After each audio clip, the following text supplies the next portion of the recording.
He says, the moment I pay you, you think like an employee. He says, that's the trap. Entrepreneurs work for free.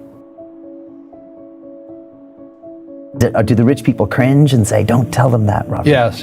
Don't tell people what you know. Right. Keep them poor. I go home and ask him, said, why don't we learn about money in school? And he looked at me and says, because the government doesn't let us teach that subject. So I was in Hawaii, I was 9 years old. My father was the head of education, PhD, very smart man, good guy. And for some reason, we moved across town and I went to a school with rich kids. And suddenly I realized I was poor because it's relative, as Einstein, it's all relative. And these guys, their fathers owned the banks, they owned the plantations, they owned the car dealerships, they owned the meat packing company, they owned the ranches. And I'm going, how come my dad doesn't own that? So I remember raising my hand when I was 9 years old, talking to my fourth grade teacher, and I said, when am I going to learn about money? She was so sick and tired of kids by this time. She says, the love of money is the root of all evil. And I said, what am I, in Sunday school? And I was this punky little 9-year-old kid. And she says, we don't teach money at school. I said, why not? And she couldn't answer me. And she got very flustered. She said, sit down, take your seat. And then I got curious. I said, why don't we learn about money? She says, go ask your father. He's my boss. So my father was the head of education. I go home and ask him, I said, why don't we learn about money in school? And he looked at me and says, because the government doesn't let us teach that subject. The government tells us what we can teach and what we can't teach. And I thought that was strange. And I said, but aren't we going to school to learn about money? He says, no, your job is to get a job. I said, but you get a job to earn money. He goes, no, you're supposed to just get a job. I went, no. Isn't the purpose of a job to earn money? He goes, you're correct. I said, so why don't I just learn about money? I can skip the job part, And he got flustered and he said, look, if you want to learn about money, why don't you ask your best friend's father about money? And I said, why? That's Mike. So I asked him. He says, because Mike's father is an entrepreneur. And I said, what are you? He says, I'm an employee. I'm a government employee. And I went, oh, what's the difference? He says, the difference is an entrepreneur must know about money, or they're no longer entrepreneurs.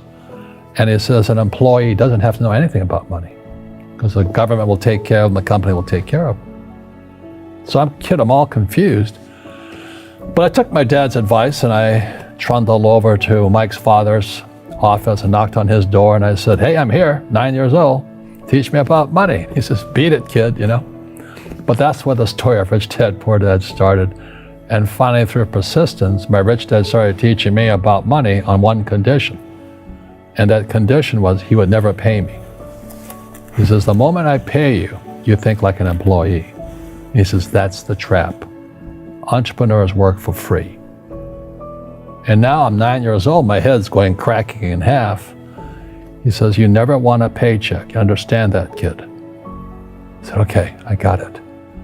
And he says, well, how do I make money? He says, that's what entrepreneurs figure out. It was like, so how do I learn about money? So he would just break out a Monopoly game board. So I would work for free. I'd pick up cigarette butts, and he had hotels and restaurants, and I would clean and do menial tasks. And as I got older, I started getting into office work and marketing and accounting, and I was an apprentice basically, but I always worked for free. And he would teach me about money, but the way he taught me about money was playing Monopoly. And finally one day I got upset. I said, well, when are you going to teach me about money? He says, what do you think we're doing? We're playing Monopoly. He goes, no. What do you think we're doing? We're playing Monopoly. He says, what do you think we're doing? So I don't know. I'm teaching you about money. And then that's when, you have one green house. He says, there's many formulas for great success in money. There's thousands of them. But one of the best ones found on the game of Monopoly. It still is today. 4 green houses, 1 red hotel. I said, what? He says, one of the greatest ways to acquire great wealth is playing Monopoly in real life. 4 green houses, 1 red hotel. Well, is that all there is? He goes, that's it. And he says, what do you think I'm doing? And I went, I don't know. So then he took me out, he showed me his greenhouses. He says the moment you accept a paycheck, your brain goes dead. You know, he just got paid. He says, as long as you're hungry, you'll think. And he was a great, great teacher. So today when people ask me what I do, they know me as the author of Rich Dad, Poor Dad. I just say I play Monopoly. So I own greenhouses, I own big hotels, I own oil wells, golf courses, businesses. I'm just playing Monopoly. That's all I do. A fake teacher is somebody who just wants a job and they'll teach anything. You know, they teach how to shine shoes if you pay them more money. But they really don't know what they're teaching. For example, my calculus teacher, went to military school in New York, and I asked the teacher, I said, you know, I'm in my third year of calculus now. It was called strength of materials. I said, am I ever going to use this stuff? He goes, no. You know, said, why do you teach it? He says, because I get paid. I said, do you ever use it? He goes, no. And that's why, you know, you have to, in life, one of the things I suggest to people, you got to find a real teacher versus a fake teacher. And a fake teacher is somebody who doesn't do what they teach. And a real teacher is doing what they teach every day. So my accountants, my attorneys, they're in it every single day. And that's how I learn, because every day I'm solving problems in my business. So I have accountants and attorneys and bankers and all these people on speed dial because I'm solving problems with my team. Tomorrow I'm interviewing these team of, I think they're educational psychiatrists, and their book is called Coddling of the American Mind. Is how our school systems are making our students weaker. So in school, they have these things called now trigger effects. So you can't, as a teacher, you can't say anything that might upset the student. They don't want anything that might jar their point of view. So if I went into school, I'd be thrown out because I threaten them. I would, you know, and to me, isn't school about opening your eyes and minds to new ideas? But that's now out of the system. So everybody's got to be PC, you know, politically correct now. And it's killing us. It's killing the brains of our kids. They're going backwards. But in their minds, they're more enlightened. You know, they might be. But if I didn't have ideas that shook me, I wouldn't learn anything new. But now these trigger mechanisms, you know, like they don't let you have peanuts anymore. You know, so they found out if you take peanuts away from a child, their propensity to have peanut allergy goes up.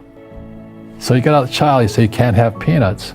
So 17% will find out they're allergic to peanuts. But if you gave kids peanuts, only 3% would be allergic to peanuts.